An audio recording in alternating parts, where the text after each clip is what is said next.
थ' गाइस नै दा आङो गुबुन दाबसे जायगायाव थांगासिनो राज फुजा नायनो। थ' नायदो लामानि हालोदा बायख्लाजोबनाय गोजा आरोना। थ' बिदिनो जोंनिफ्राय एसे गोजान डिसटेन्सआव जायो आरोना गाइस, এসে মই নাহিবও হাগো। তো বন্ধুসকল চাইযোৱা মোৰ লগত মই ৰাস মেলা চাবলৈ গৈ আছোঁ অন্য এটা জেগালৈ। Hello' everyone, welcome back to my YouTube channel পিউছ লগো নতুনকৈ বৰাইবাই।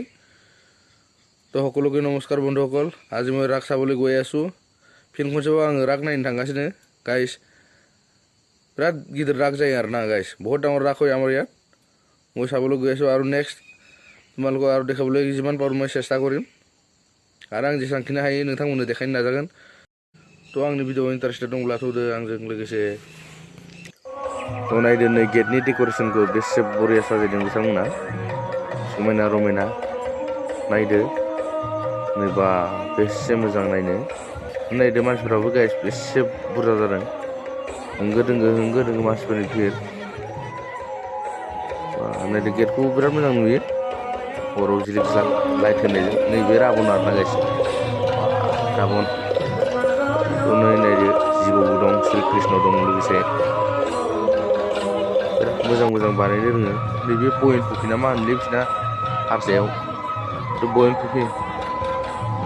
नों नायदो बा जात जात डेक'रेसन बानायनो रोङो बिसिनि हारसाफ्रा। नायदो दाउआबो एफा गिदिर आरोना गाइस।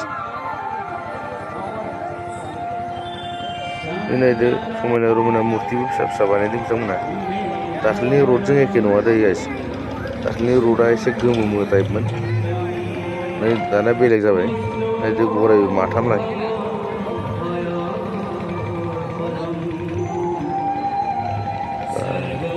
बिराद समायना रमायना बानायनो रोङो बिथांमोना। हानि मुर्तिसो दै गाइस। नायदो नै बेसे मोजां।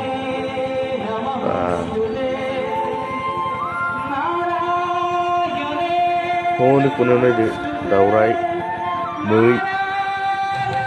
गान्दा, मैदेरबो नुहुरदों। थ' जों नायनो थांगासिनो दं खाथिनिफ्राय आं नोंथांमोननो देखायगोन। नों नायदो दावराय, मोख्रा बा मैदेरबो दंलायो माथो नै सुन्दाय गोलावनो। गान्दायाबो फिसा फिसाया, नैबे मै, नैबे गान्दा। हाग्रा बारियाव दंलायो आरोना जेनेबा नै। ओमफ्राय दावराया मासे मानै। नैफोरखौ आं मानसि सानदोंमोन आरोना लोगोफोर, बे मानसि नङा मुर्तिसो बेयो, मुर्ति बानायना दोननायसो गसंना थानाय दल लालायनाय। थ' लोगोफोर नै नायना लादो, फारसेथिंनिफ्राय नैबेयाव जा जगार दंजोबो संसार जानायनि, हासिब, संग्राय, खादा, खेरखा बायदिसिनानिफ्राय हमना ला। नायना ला नै हासिबफोरबो दं। थ' ओमफ्राय नै दा आं नैबे थानाय जायगायाव बिराद गुदुं नुलायो आरोना। नैबे दहाय आं मेन गेट देखायनाया, মই তোমালোকক যোনটো মেইন গেট দেখাইছিলোঁ নহয়, মই ইয়াৰ ভিতৰত আছোঁ এতিয়া বৰ্তমান, ভিতৰতে আছোঁ মই। সেইটো চাওক, চাওক কেনেকৈ বঢ়িয়া এটা ডেক'ৰেশ্যন বনাই থৈ দিছে ইয়াতো। ফ্লেগ মাৰ্চ কৰিছিলে হ'বলা। তো ব'লক তেতিয়া ভিতৰলৈ সোমাই যাওঁ।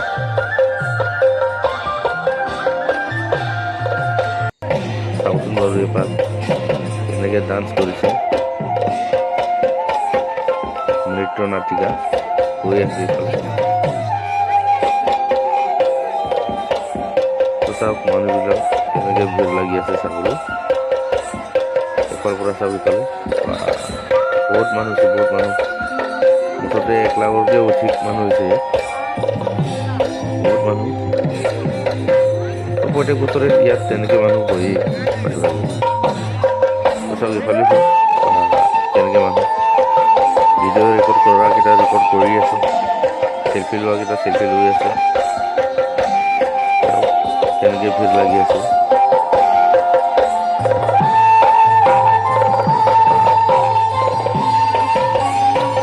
তো চাওক কেনেকৈ কিমান সুন্দৰ সজাইছে। চাওক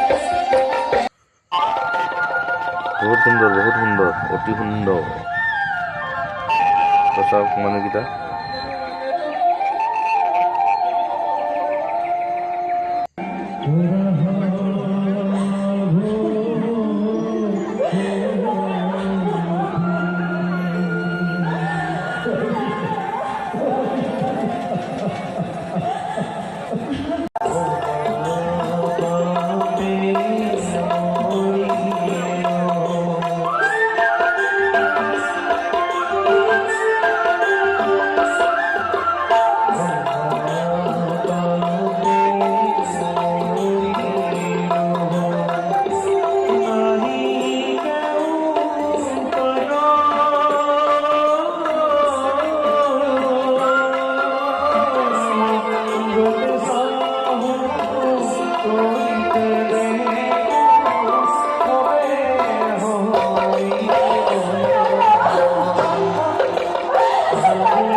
বিশারদ শোক গুহ এই হব মায়া রাজা অবুধগতে তত্ত্ব না পাই ইহাক বিরোধ কর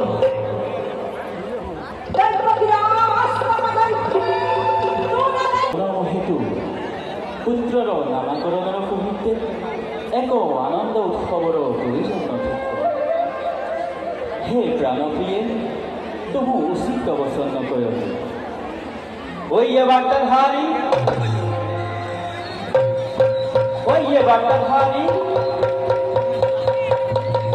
কালী দিবসে আমার গৃহে পুত্র জন্মর হেতু পুত্রর নামাকরণের সহিতে এক আনন্দ উৎসবর আয়োজন করিয়া রাজ্যর ভব প্রজাক জান দিয়া আউর এক কথা শুন গড়গড়িকি আউর ব্রাহ্মণজনক আমন্ত্রণ করিয়া আন বিলম্ব করবি নাহি